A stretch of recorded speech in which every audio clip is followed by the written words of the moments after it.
Saya akan menjelaskan hal-hal apa saja yang mendasari audit laporan keuangan. Audit laporan keuangan memainkan peran yang sangat penting yang diperlukan dalam ekonomi pasar bebas. Audit laporan keuangan merupakan bagian terpenting dari berbagai aset asuransi service. Hasil dari audit laporan keuangan harus memiliki manfaat yang baik bagi pihak internal maupun eksternal perusahaan. Dalam melaksanakan audit laporan keuangan, para auditor perlu mengetahui standar yang digunakan serta tanggung jawab sebagai auditor. Nah, ada beberapa tanggung jawab auditor dalam mendeteksi dan melaporkan kecurangan, melaporkan tindakan hukum yang dilakukan klien, serta melaporkan apabila terdapat ketidakpastian tentang kemampuan entitas untuk mempertahankan kelangsungan hidup. Ada beberapa asas-asas atau hal-hal yang mendasari audit laporan keuangan dengan membaginya dalam 5 bagian, yaitu yang pertama, hubungan antara akuntansi dan auditing.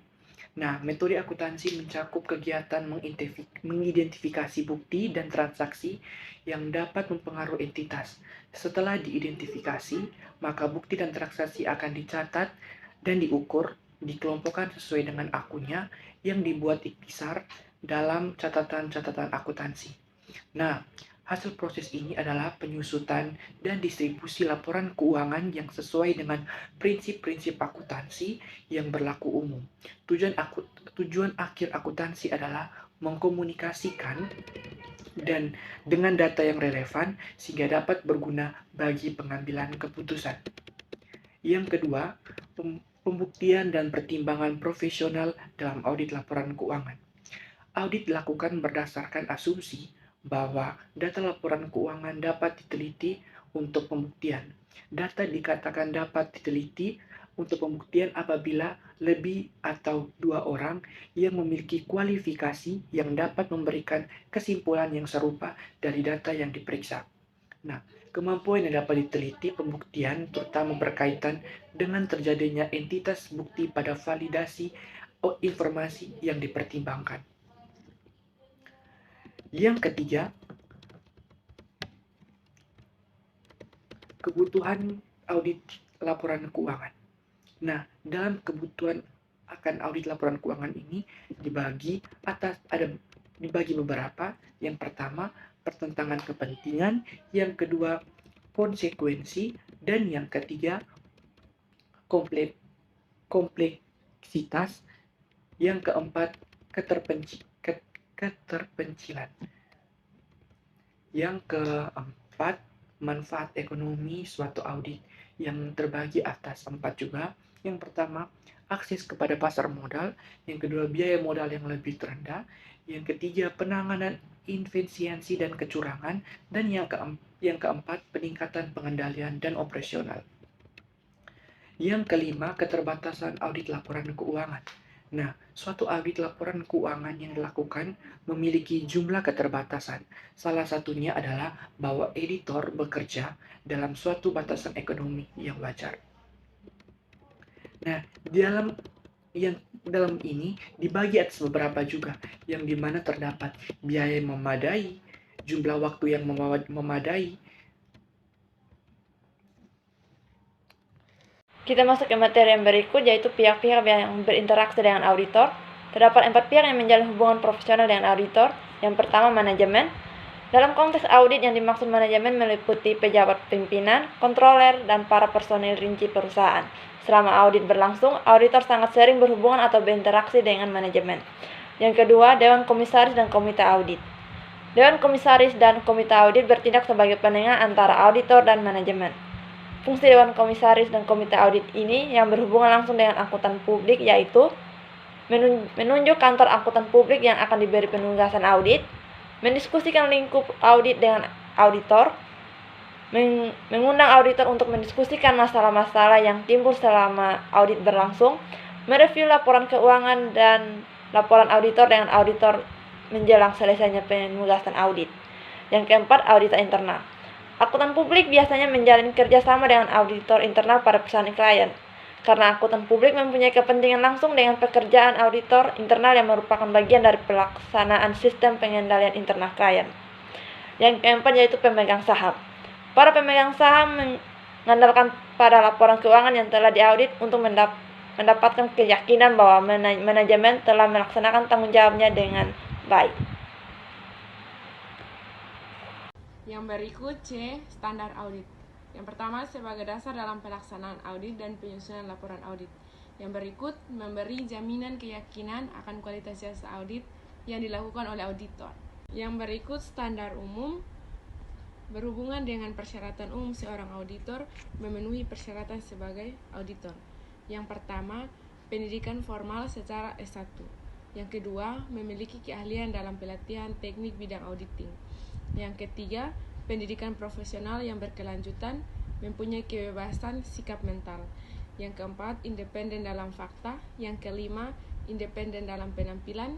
Yang keenam, auditor harus menjalankan pekerjaan dengan seksama atau teliti. Yang berikut standar pekerjaan lapangan. Memberikan pedoman dalam pelaksanaan audit sehingga memberi hasil audit yang berkualitas.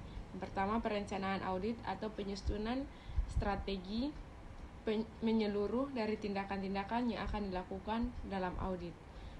Yang kedua, supervisi tenaga asisten.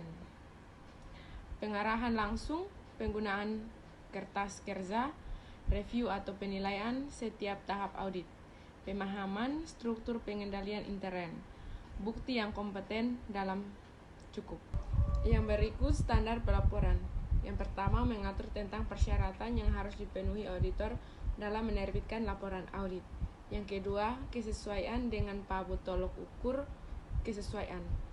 Yang pertama, metode penilaian penjelasan, pengklasifikasian, pisah batas, insekonsisten, pengungkapan yang memadai, pernyataan pendapat. Yang berikut audit opinion.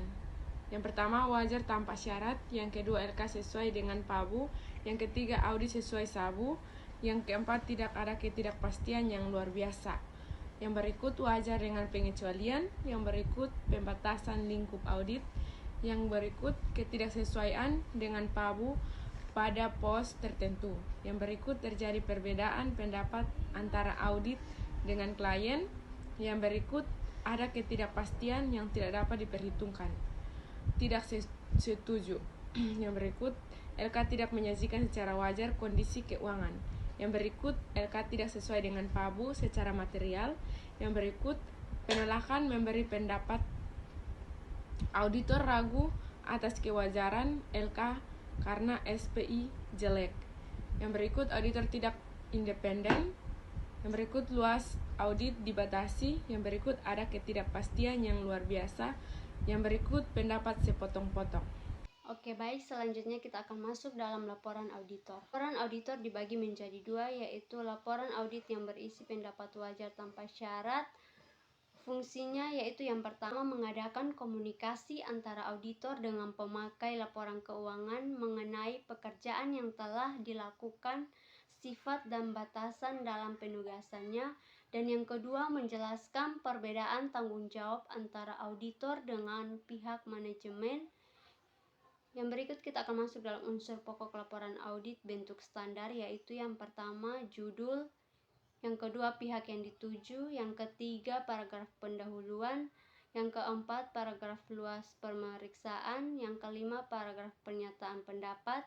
Yang keenam, tanda tangan, nama auditor, nomor registrasi. Yang ketujuh, tanggal laporan audit. Yang berikutnya, paragraf pendahuluan. Yang pertama, jenis jasa yang diberikan audit. Yang kedua, objek audit terdiri dari laporan keuangan, nama perusahaan, tanggal laporan keuangan. Dan yang ketiga, perbedaan tanggung jawab manajemen dan auditor. Yang berikutnya, paragraf luas pemeriksaan dibagi menjadi beberapa bagian, yaitu audit telah sesuai dengan SABU, kemudian memuat keyakinan auditor bahwa hasil auditnya telah memberikan dasar yang memadai terhadap laporan pendapatnya. Yang berikut, paragraf pernyataan laporan pendapatnya, yaitu yang pertama, pernyataan bahwa laporan keuangan dalam seluruh aspek yang material. Dan yang kedua, memuat informasi tentang posisi keuangan pada tanggal neraca dan hasil operasi dan aliran kas periode tersebut.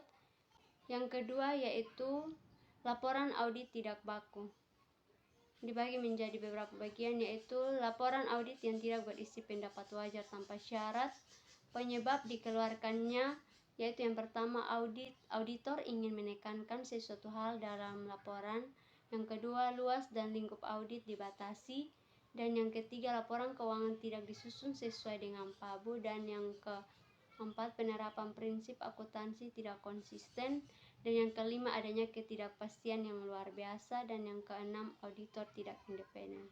Selanjutnya, penggunaan laporan keuangan yang diaudit mengharapkan auditor untuk 1. Melaksanakan audit dengan kompetensi teknis, integritas, independensi, dan objektivitas. Yang kedua, mencari dan mendeteksi salah saji yang material, baik yang disengaja maupun tidak. Dan yang ketiga, mencegah penerbitan laporan keuangan yang menyesatkan. Nah, di mana kita bisa mengetahui deteksi kecurangan itu? Nah, kecurangan pelaporan keuangan terdiri dari beberapa tindakan seperti yang pertama, manipulasi, pemalsuan, atau pengubahan catatan. Mana kita bisa mengetahui deteksi adanya kecurangan dalam pengauditan laporan keuangan. Nah, kecurangan pelaporan keuangan terdiri dari beberapa tindakan seperti yang pertama, manipulasi, pemalsuan atau pengubahan catatan akuntansi, dokumen pendukung yang menjadi sumber penyusunan laporan keuangan. Yang kedua, representasi yang salah satu atau penghapusan sengaja atas peristiwa transaksi atau informasi signifikan lainnya yang ada dalam laporan keuangan. Yang ketiga, salah penerapan yang disengaja atas prinsip-prinsip akuntansi yang berkaitan dengan jumlah, klasifikasi, cara penyajian, atau pengungkapan. Selanjutnya, tanggung jawab editor untuk mencari dan melaporkan penggelapan. Tanggung jawab dan mencari tahu penggelapan seperti manipulasi, pemalsuan, perubahan catatan akuntansi atau dokumen yang mendukung laporan keuangan yang dibuat. Yang kedua, tanggung jawab editor untuk menilai internal kontrol. Tanggung jawab editor untuk mencari dan melaporkan tindakan ilegal. Yang pertama, karakter tindakan ilegal.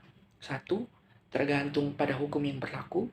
Yang kedua, hubungannya dengan laporan keuangan, misalnya penggelapan pajak dan mengakali laporan keuangan.